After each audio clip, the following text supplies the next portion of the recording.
बड़ी खबर है, अखिलेश पर सीएम योगी का निशाना। अन्न संकल्प को लेकर हमला बोला है। अन्नदाता के चिंतक होने का ढोंग कर रहे हैं अखिलेश।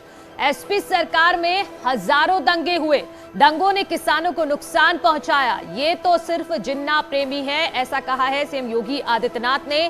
दंगाइयों, अपराधियों और आतंकवादियों का हाथ थामने वाले लोग आज अन्न को हाथ में लेकर अन्नदाता के हितचिंतक होने का स्वांग कर रहे हैं। प्रदेश जानता है कि प्रतिकूल मौसम से ज्यादा इनके शासनकाल में हुए दंगों ने ही किसानों को हानि पहुंचाई है, ये तो सिर्फ जिन्ना प्रेमी है। तो सीएम योगी आदित्यनाथ ने ट्वीट कर अखिलेश पर ये निशाना साधा है। तो अखिलेश यादव पर सीएम योगी का बड़ा हमला। अन्न संकल्प को लेकर उन्होंने हमला बोला है।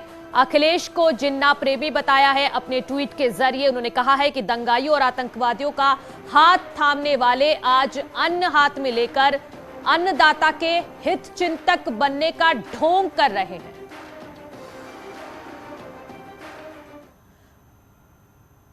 वहीं स्वतंत्र देव सिंह ने भी अखिलेश यादव पर ट्वीट कर तंज कसा है। उन्होंने कहा है कि गन लेकर घूमने वाले हाथ में अन्न ले रहे हैं, किसान हितैषी बनने का ढोंग कर रहे हैं अखिलेश। एसपी सरकार में किसान खेत जाने से घबराते थे, यह आरोप भी लगाया है। स्वतंत्र देव सिंह ने भी अखिलेश यादव पर तंज कसते हुए ट्वीट किया और उन्होंने लिखा है कि गन लेकर घूमने वाले हाथ में अब अन्न ले रहे हैं, किसान हितैषी बनने का अखिलेश ढोंग कर रहे हैं। एसपी सरकार जब थी उस वक्त किसान खेत जाने से भी घबराते थे, ये स्वतंत्र देव सिंह ने अपने ट्वीट में लिखा है।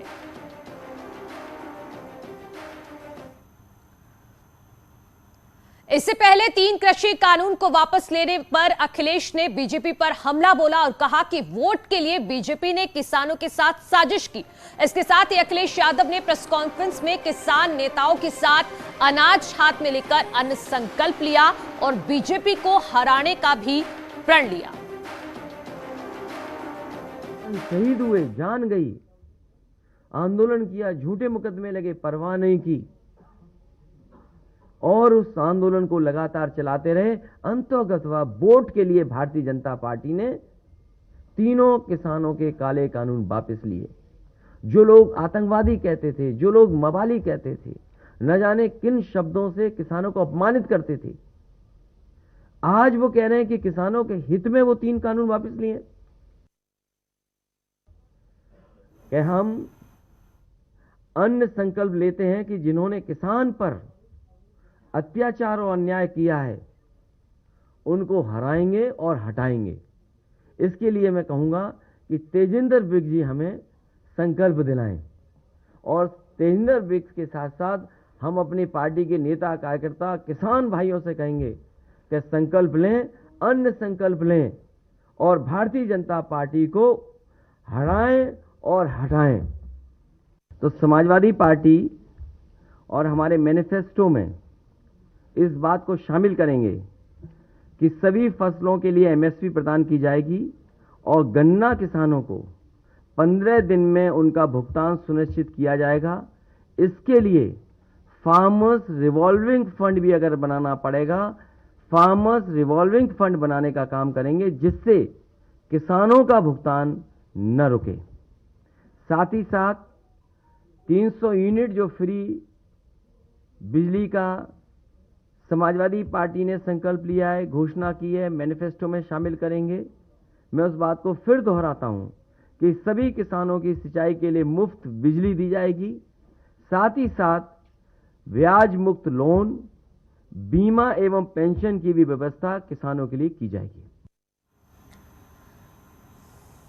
तो समाजवादी पार्टी के अन्य संकल्प पर वार पलटवार भी शुरू हो गया। आगे बढ़ते हैं। यूपी चुनाव में दल बदल और इस्तीफों का सिलसिला जारी है। बीजेपी के 3 बार के सांसद रहे प्रभु दयाल कठेरिया ने पार्टी के सभी पदों से इस्तीफा दे दिया है।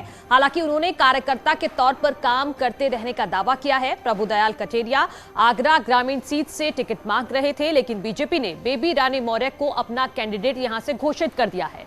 इसके बाद से ही प्रभु दयाल कठेरिया ने सभी पदों से इस्तीफा देने का ऐलान किया है। वहीं उनके बेटे को आम आदमी पार्टी ने आगरा ग्रामीण से अपना प्रत्याशी घोषित किया है।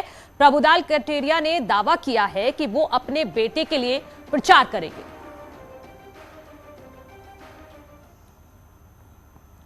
और इसी बीच एक बड़ी खबर है, कल बीजेपी कार्यकर्ताओं से संवाद करेंगे प्रधानमंत्री नरेंद्र मोदी। वाराणसी के कार्यकर्ताओं से बात करेंगे पीएम नमो ऐप के जरिए। 11 बजे बात करेंगे प्रधानमंत्री नरेंद्र मोदी। तो ये बड़ी खबर हम आपको बता रहे हैं, कल बीजेपी कार्यकर्ताओं से संवाद करने जा रहे हैं प्रधानमंत्री नरेंद्र मोदी। वाराणसी के कार्यकर्ताओं से बात करेंगे, नमो ऐप के जरिए ये कार्यक्रम होगा। 11 बजे ये समय रखा गया है जब प्रधानमंत्री नरेंद्र मोदी वाराणसी के बीजेपी कार्यकर्ताओं से कल संवाद करेंगे।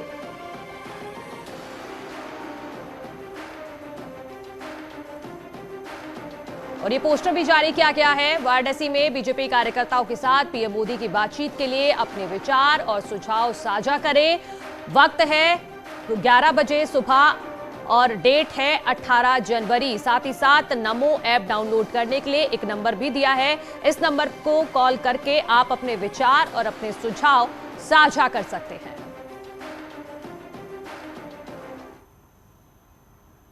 और यहां रुकने एक छोटे से ब्रेक के लिए, जल्द लौट रहे हैं, आप कहीं मत जाइए।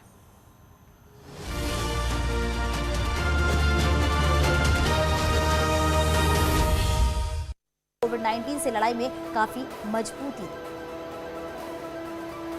टीकाकरण के 1 साल पूरे होने पर सीएम योगी ने किया ट्वीट, लिखा, विश्व का सबसे बड़ा टीकाकरण अभियान आत्मनिर्भर भारत की सामर्थ्य को दिखाता है। वैक्सीनेशन अभियान का 1 साल पूरा। सीएम योगी ने लखनऊ के जेएमयू में लिया है इंतजामों का जायजा, अधिकारियों से मुलाकात कर ली है। सीएम योगी ने कोविड वार्ड का भी जायजा लिया। सीएम योगी ने कहा, पीएम मोदी की अगुवाई में देश प्रदेश में शानदार कोविड प्रबंधन। सीएम योगी ने कहा, ओमिक्रॉन वेरिएंट दूसरी लहर की तुलना में कमजोर। देश में पिछले 24 घंटे में कोरोना के 2,71,202 नए मामले, 314 मरीजों की मौत। ओमिक्रॉन के कुल कंफर्म केस जो है वो 7,743। यूपी में एक दिन में आए हैं 17,000 से ज्यादा रिकॉर्ड मामले। प्रदेश में एक्टिव केस 1 लाख के पार। उत्तर प्रदेश में स्कूल और कॉलेज 23 जनवरी तक बंद। कोरोना से बढ़ते संक्रमण और ठंड के चलते लिया गया फैसला। सूचना विभाग के एसीएस नवनीत सहगल ने दी जानकारी। उत्तराखंड में कोरोना का कहर जारी। अभी भी आज 2,682 नए मामले आए सामने। देहरादून में सबसे ज्यादा 1,331 मामले। टिहरी के चंबा में डॉक्टर समेत 9 अस्पताल स्टाफ कोविड पॉजिटिव हो गए हैं, जिससे हालात और बिगड़ गए हैं। हरदोई में पति ने पत्नी और 2 बच्चों पर बांके से किया हमला, खुद को भी किया घायल, घरेलू कलह बनाकर। नोएडा में 2 पक्षों के बीच हुई तलवारबाजी, बच्चों के विवाद पर लड़े 2 पक्ष, कई घायल। अयोध्या पुलिस ने किया 31 लाख रुपए की डकैती का खुलासा। पीड़ित शिवशंकर के साढ़ू शालिग्राम को किया गिरफ्तार। मुरादाबाद में की गई थी डकैती की प्लान। बुलंदशहर में बावन चुंगी रोड से 2 शातिर लुटेरे गिरफ्तार। कब्जे से लूटे हुए मोबाइल, 2 तमंचे और चोरी की बाइक बरामद। ललितपुर में गैंगस्टर एक्ट में फरार चल रहा 15,000 का इनामी अमित सोनी गिरफ्तार। जिला बदर आरोपी कृष्ण प्रताप उर्फ केपी सिंह भी पकड़ा गया। दोनों आरोपियों के पास से अवैध तमंचा बरामद किया गया। शाहजहांपुर में मुठभेड़ में 3 शातिर पशु तस्कर गिरफ्तार। बुलेरो, पिकअप, तमंचे, कारतूस और चाकू बरामद। गांव में जानवर चुराकर स्लॉटर हाउस में बेचने का आरोप। हरिद्वार में 4 करोड़ की पुरानी करेंसी के साथ 7 लोग गिरफ्तार। पुरानी करेंसी के बदले आरबीआई से नई करेंसी में बदलने का था प्लान। पकड़ी गई करेंसी में 500 और 1,000 के पुराने नोट। महाराजगंज पुलिस की सर्विलांस सेल ने अलग अलग इलाकों से खोए 50 मोबाइल बरामद किए हैं। असली हकदारों को लौटाए मोबाइल। कानपुर में बीएसपी नेता की गाड़ी से 50 लाख से ज्यादा कैश बरामद। पुलिस ने इनकम टैक्स को दी जानकारी। देर रात तक हुई पूछताछ। पैसा किसका है, इसका अब तक नहीं हो पाया खुलासा। नोएडा में चेकिंग के दौरान 25 लाख रुपए जब्त। पूछताछ में ड्राइवर ने बताया सूची पेपर मिल्स का पैसा मिल के पदाधिकारी नहीं दे पाए। कोई संतोषजनक जवाब। सीबीआई ने की है गेल के अधिकारी ईएस रंगनाथन के खिलाफ बड़ी कार्रवाई। सीबीआई ने दिल्ली, नोएडा में आवास सहित अन्य लोकेशन पर छापेमारी की। घूस लेने की शिकायत के बाद छापेमारी। लखनऊ में एसटीएफ ने 3 बांग्लादेशी बदमाशों को। इस न्यूज हेडलाइंस के प्रायोजक पेट सफा आयुर्वेदिक जूस। पेट सफा, हर रोग दफा।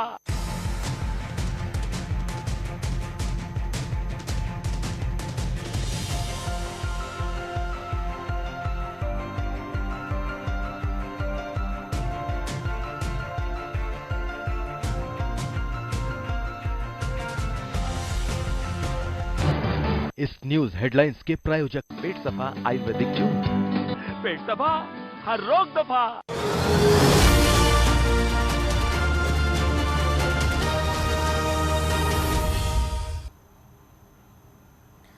Welcome back. एक जीनियस की पहचान छोटी उम्र से ही हो जाती है। यही हमने देखा अपनी पहल बायजूस यंग जीनियस सीजन 2 के पहले एपिसोड में।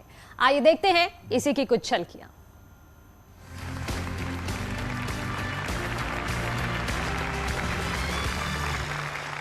नमस्कार। नन्हे नन्हे कदम पर बहुत ऊंची उड़ान, छोटी सी उम्र में बना लेते हैं ये अपनी पहचान। कला, खेल, ज्ञान, विज्ञान हर जगह छा जाते हैं।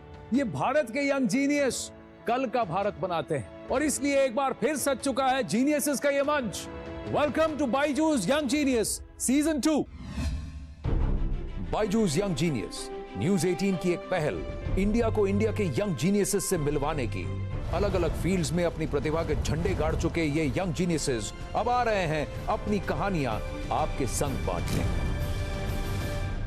ये हैं वर्ल्ड किक बॉक्सिंग चैंपियनशिप में इंडिया को 2 बार गोल्ड मेडल दिलाने वाली तर्कपुरा कश्मीर से 14 साल की तजम्मुल इस्लाम। मेरा नाम तजम्मुल इस्लाम है एंड मैं कश्मीर से बिलोंग करती हूँ। मैं 14 साल की हूँ एंड मैं 2 times world kick boxing champion हूँ। अपने लिए जिए तो क्या जिए, जिए दिल जमाने के लिए। हमारे अगले जीनियस इस बात को पक्के तौर पर मानते हैं, इसलिए तो उन्होंने औरतों की सुरक्षा के लिए एक ऐप बनाया है, रक्षा ऐप। ये है प्रधानमंत्री बाल पुरस्कार से सम्मानित जम्मू के 14 साल के हरमनजोत सिंह। मेरा नाम हरमनजोत सिंह है। मैं 14 इयर्स ओल्ड हूँ। मेरे बेस्ट फ्रेंड्स है फिजिक्स, कंप्यूटर्स और मैथमेटिक्स। कंप्यूटर प्रोग्रामिंग सीखने के बाद मैंने अपना सबसे पहला एप्लीकेशन बनाया जिसका नाम था रक्षा वुमेन सेफ्टी ऐप। अब आप मुझे एक बात बताइए, आपने ऐप तो बना दिया पर आप खुद सेल्फ डिफेंस जानते हैं? मतलब फोर्स में मैं देखने का बहुत शौक है, करने का नहीं है। नई सोच और बुलंद हौसलों के साथ दुनिया को अचंभित करने वाले और भी यंग जीनियस आएंगे।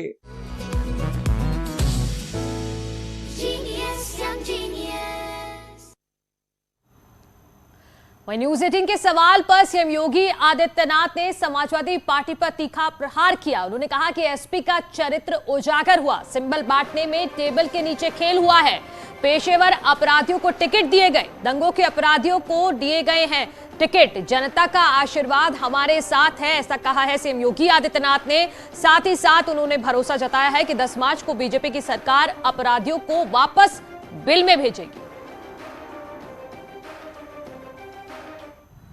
पिछले 5 वर्ष के दौरान हमारी सरकार ने जिन पेशेवर अपराधियों को और गुंडों के मन में एक भय पैदा किया था, जनता को भयमुक्त वातावरण दिया था, आज समाजवादी पार्टी का चेहरा एक बार फिर से सबके सामने आ चुका है। कैराना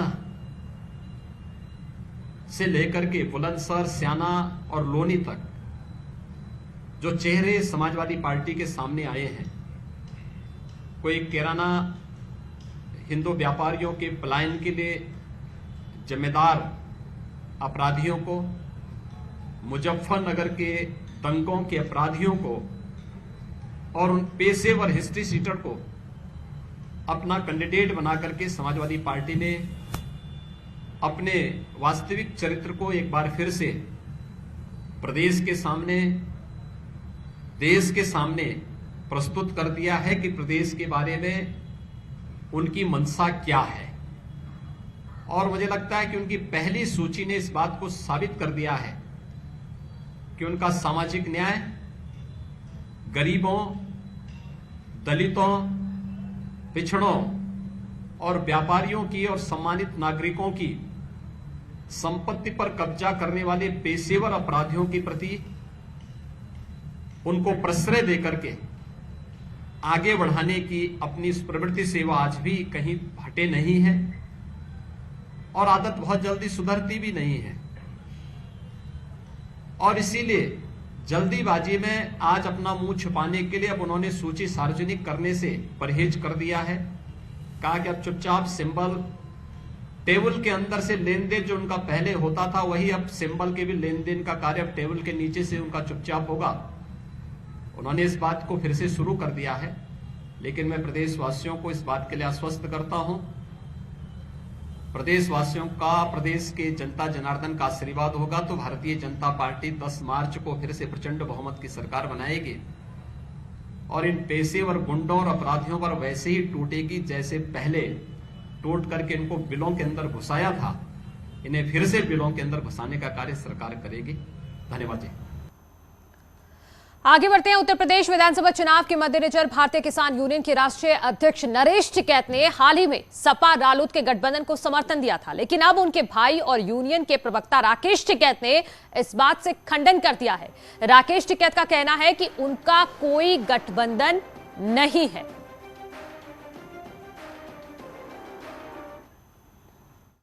सारे को गठबंधन को जहां से जिसकी भी हो बातचीत, भाई आप लोगों की परीक्षा की घड़ी गठबंधन का बगल जो कोई भी जाओ उसे उषा मंदरामन पे जो कुछ भी तरीका अपनाना हो, रिक्वेस्ट का हो तो कुछ नहीं हो तो बड़े अच्छे तरीके से सब मनाने की बात है और इस गठबंधन को सफल बनाओ। समर्थन नहीं है हमारा, अपना चुनाव लड़े सब लोग, हमारे पास में सब लोग आते हैं वहाँ पे, हम सबको यही कहते हैं चुनाव लड़ो, अपना शांति से लड़ो। जो इस बार मतलब क्या यूपी में क्या किस तरीके का नहीं, अभी नहीं, लोग अपने हिसाब से दे लेंगे। भाई धान बिक गया हो तो इनको वोट दे लियो और नुकसान हो गया हो तो किसी दूसरे को देगा, तो नाराजगी के आधार पे वोट लोग देते हैं। और यार रुक रहे एक छोटे से ब्रेक के लिए, जल्द लौट रहे हैं, आप कहीं मत जाइए।